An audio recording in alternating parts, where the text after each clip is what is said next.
Durante décadas, el nombre de Jorge Rivero evocó en el imaginario colectivo la imagen del galán indestructible: cuerpo atlético, mandíbula firme, mirada desafiante y una presencia en pantalla que parecía invencible. Para el público, Rivero fue el héroe de acción, el justiciero solitario, el hombre que nunca se quiebra.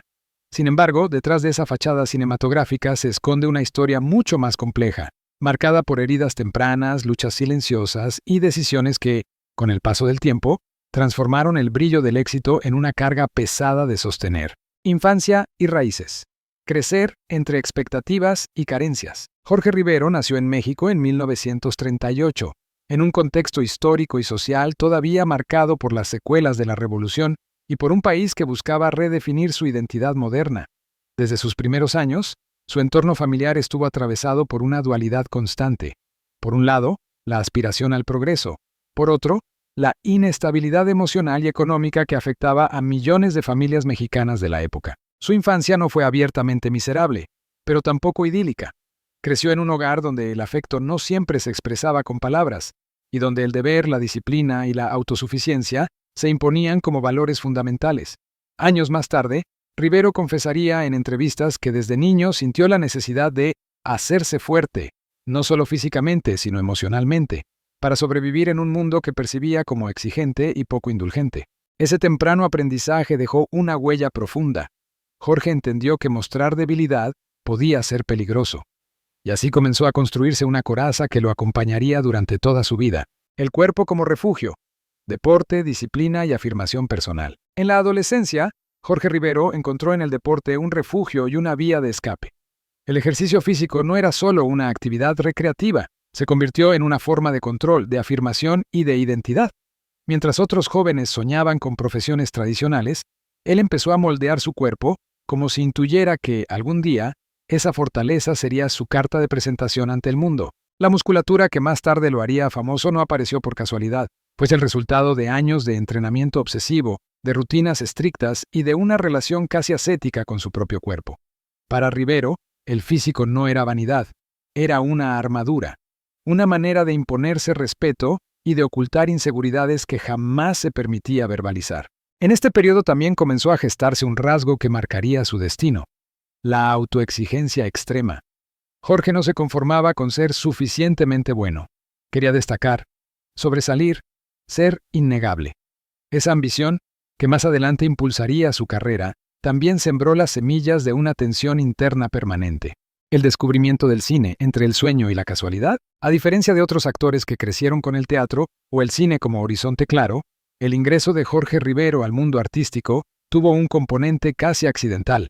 Su físico llamó la atención en una época en la que el cine mexicano buscaba nuevos rostros masculinos, capaces de competir con los héroes internacionales del cine de acción. Cuando apareció la oportunidad de actuar, Rivero no la vio únicamente como una vocación artística, sino como una posibilidad de ascenso social, de reconocimiento y, sobre todo, de validación personal.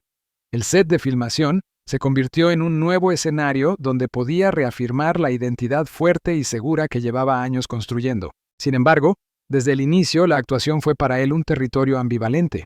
Por un lado, le brindaba fama y aplausos; por otro, lo exponía a una industria implacable, donde la imagen lo era todo y el error se castigaba sin piedad. En silencio, Jorge comenzó a entender que el éxito no traía necesariamente paz.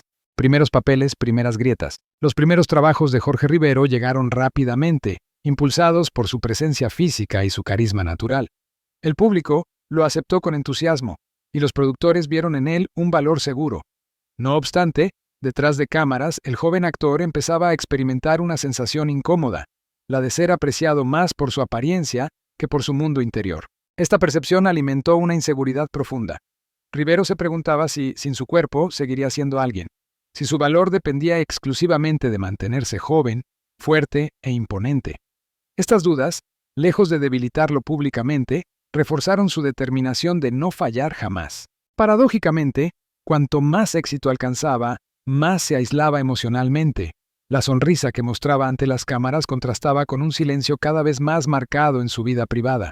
Aprendió a no pedir ayuda, a no compartir miedos, a resolverlo todo solo. El nacimiento del mito y el inicio de la soledad, a finales de su primera etapa profesional, Jorge Rivero ya no era solo un actor emergente, comenzaba a convertirse en un símbolo.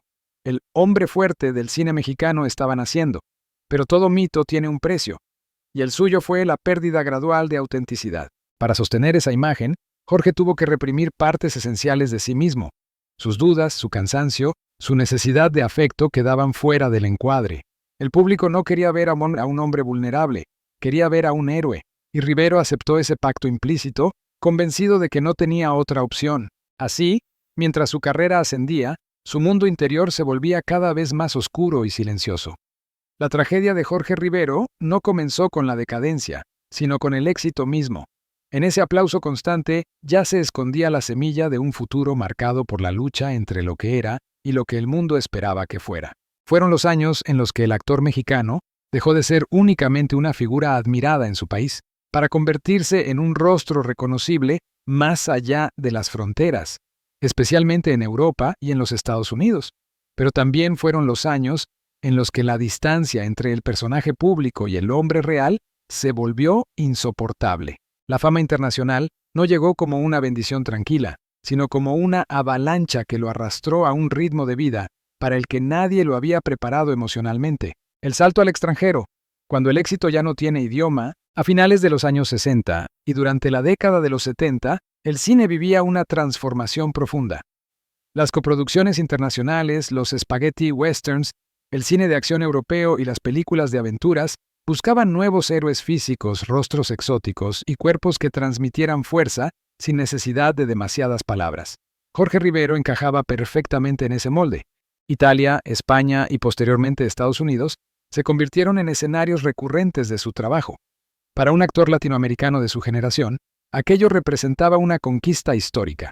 Rivero había logrado lo que muchos soñaban: salir del circuito local y competir en el mercado global. Sin embargo, el precio fue alto. El desarraigo cultural, la soledad de los hoteles, los rodajes interminables lejos de casa y la presión constante por mantenerse vendible comenzaron a pasar factura. Jorge ya no vivía para sí mismo, vivía para cumplir contratos, expectativas y calendarios impuestos por otros. El cuerpo como mercancía. Juventud, músculo y miedo al tiempo. Durante estos años, el cuerpo de Jorge Rivero dejó de ser solo una armadura personal para convertirse en una mercancía. Productores, directores y agentes hablaban de él en términos de físico, potencia, presencia. Cada película reforzaba la idea de que su valor residía en su imagen. Este fenómeno generó una paradoja cruel.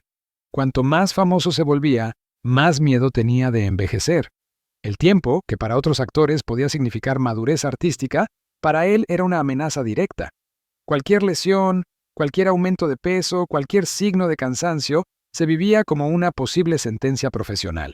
Rivero intensificó sus rutinas de entrenamiento, endureció su disciplina alimentaria y adoptó un estilo de vida rígido, casi militar. Pero esa obsesión no era señal de equilibrio, sino de ansiedad. En el fondo, sabía que el día que dejara de parecer invencible, el sistema que lo había elevado podía abandonarlo sin remordimientos. Éxito sin raíces.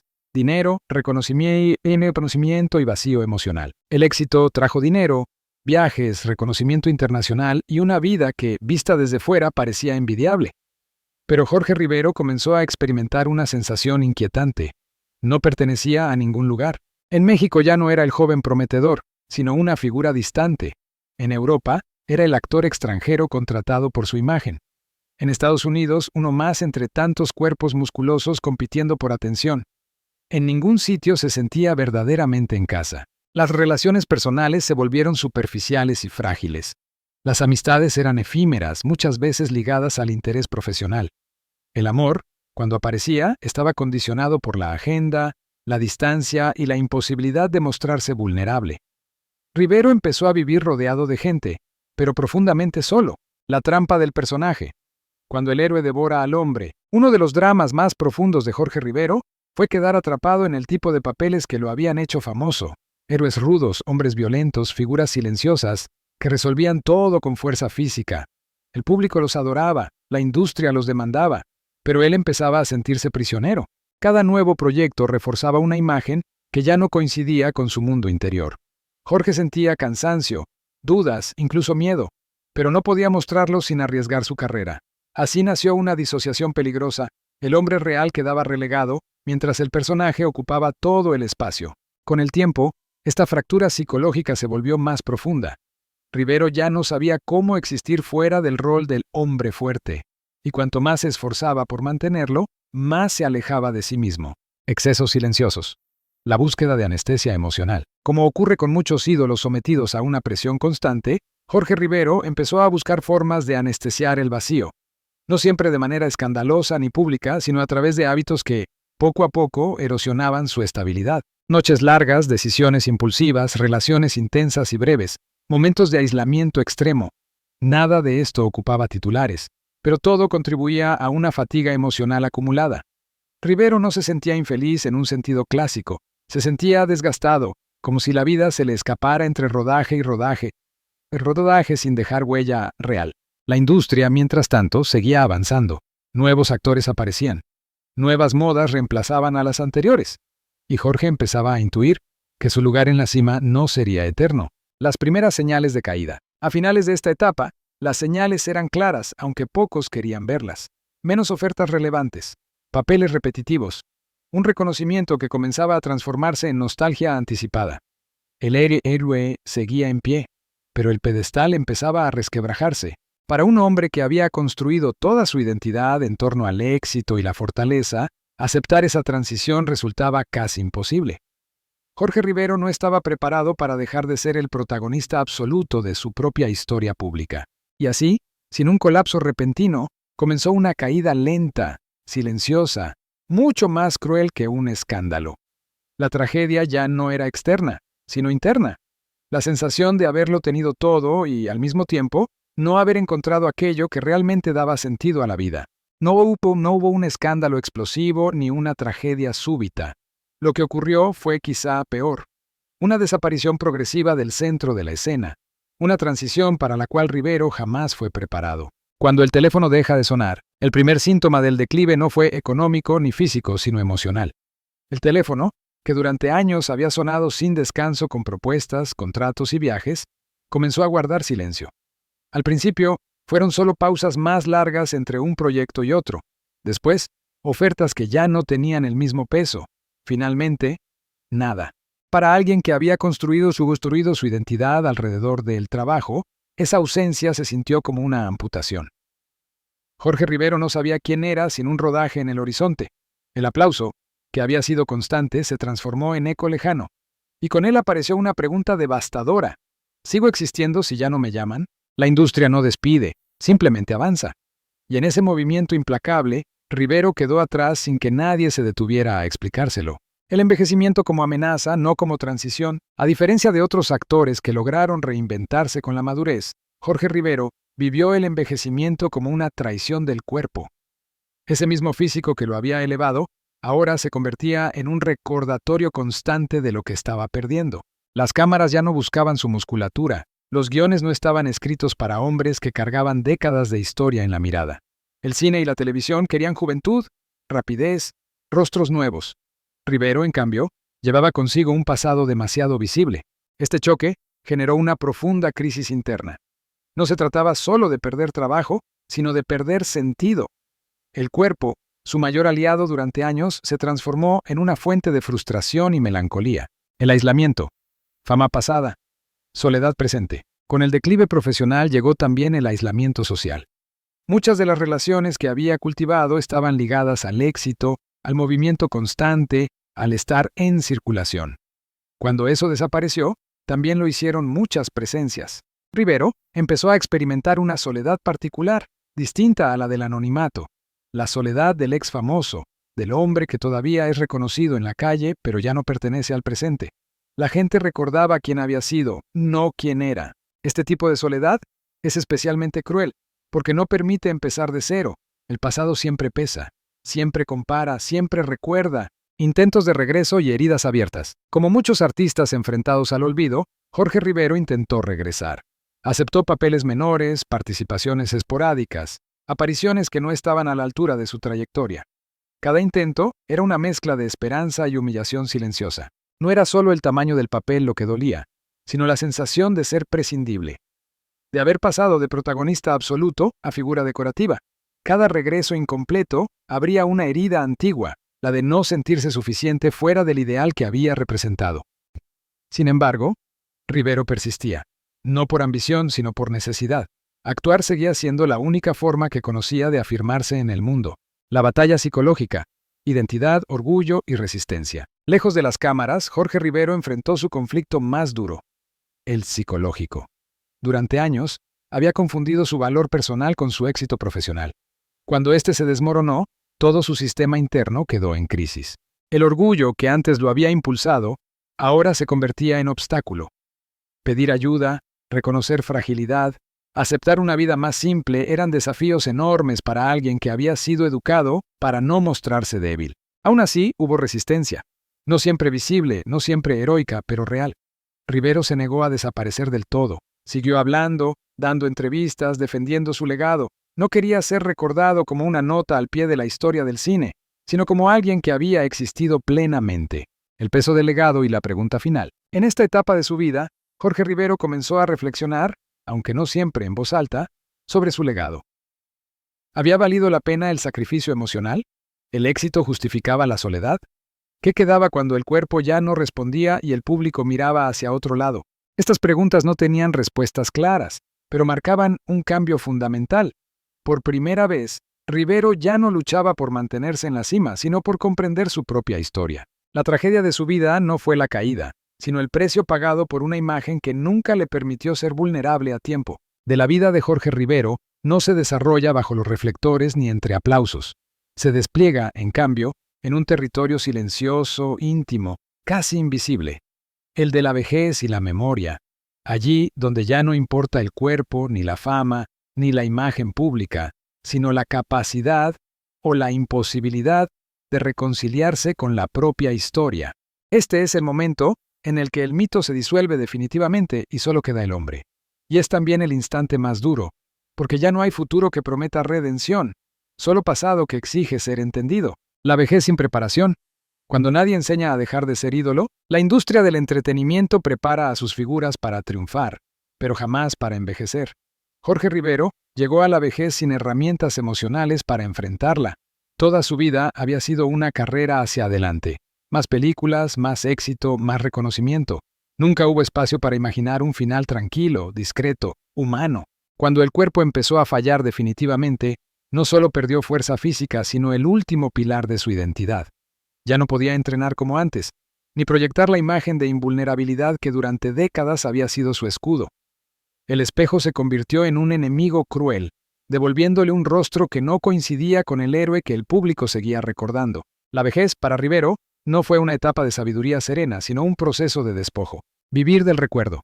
Fama pasada, presente estrecho. En sus últimos años, Jorge Rivero vivió atrapado entre dos tiempos. El presente era estrecho, limitado, silencioso. El pasado, en cambio, era inmenso, ruidoso, glorioso.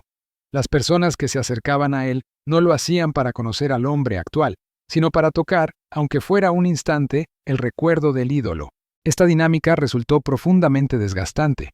Cada encuentro era un recordatorio de lo que ya no era. Cada elogio al pasado subrayaba la irrelevancia del presente. Rivero comprendió, con dolor, que la fama no acompaña, persigue. Ser reconocido sin ser necesario es una forma sutil de humillación. Y Jorge la vivió en silencio, sin dramatismos públicos, pero con una carga emocional devastadora. El balance inevitable. ¿Valió la pena? Llegado a este punto, la pregunta se volvió ineludible. ¿Valió la pena?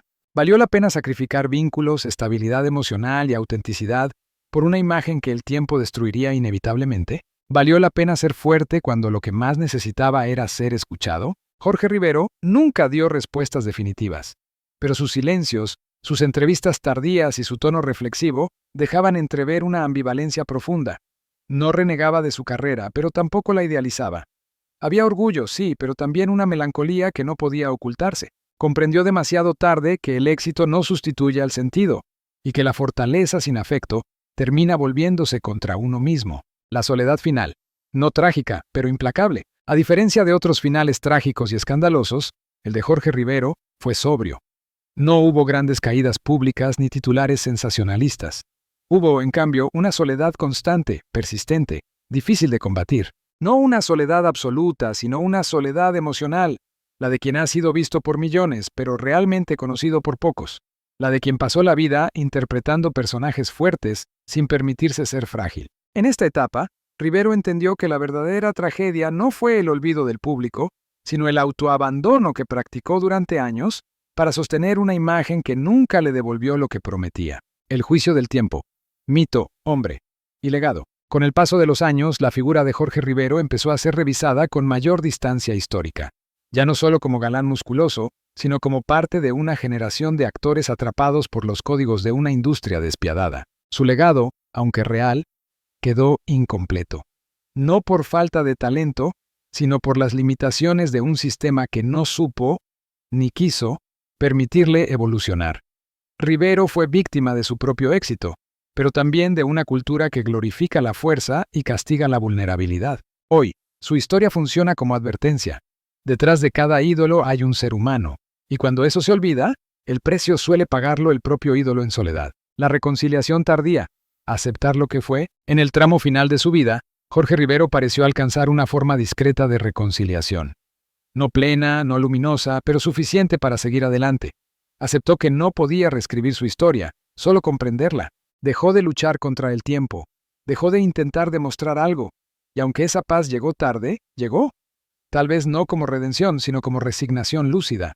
Entendió que su tragedia no fue haber envejecido, sino haber creído que la juventud y la fuerza eran eternas. Una vida más oscura de lo que imaginábamos. La vida de Jorge Rivero fue, en efecto, mucho más oscura de lo que imaginábamos. No por escándalos ni excesos visibles, sino por una batalla interna constante, silenciosa y profundamente humana.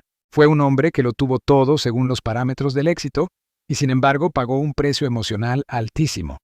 Su historia no es solo la de un actor, sino la de una generación entera de ídolos construidos para brillar y luego ser olvidados.